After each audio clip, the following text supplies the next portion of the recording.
তো এটি হলো 10 ওয়াট ফাস্ট চার্জিং একটি মিনি পাওয়ার ব্যাংক সার্কিট। তোর ব্যাটারি লেভেল দেখার জন্য এখানে 4টি ইন্ডিকেটর এলইডি সংযুক্ত করা আছে।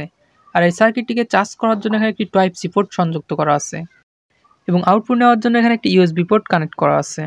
আর এখানে থেকে আপনি পজিটিভ এবং নেগেটিভের সাথে ব্যাটারি পজিটিভ এবং নেগেটিভকে সংযুক্ত করতে হয়। তো এই সার্কিটটাতে SM5308 মডেলের একটি আইসি ইউজ করা হয়েছে, যেটা মোটামুটি 2 এম্পিয়ারের মতো লোড নিতে পারে। তো এই সার্কিটের ইনপুটে আপনারা 3.7 ভোল্টের লিথিয়াম ব্যাটারি কানেক্ট করলে আউটপুটে পাবেন 5 ভোল্ট এবং এটি সর্বোচ্চ 2 এম্পিয়ার লোড নিতে পারে।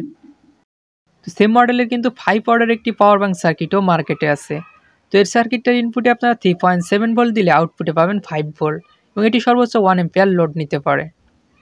তো যারা এই সার্কিটটা থেকে আরও fast charging power bank circuit নিতে যাচ্ছেন তারা চাইলে এই সার্কিটটা পারচেস করতে পারেন। তো 10 ওয়াট ফাস্ট চার্জিং এই সার্কিটটার প্রাইস হলো 60 টাকা এবং 5 ওয়াট ফাস্ট চার্জিং এই সার্কিটটার প্রাইস হলো 25 টাকা। দুইটা সার্কিটের বাইলিং এই ভিডিওর প্রথম কমেন্টে দেওয়া আছে।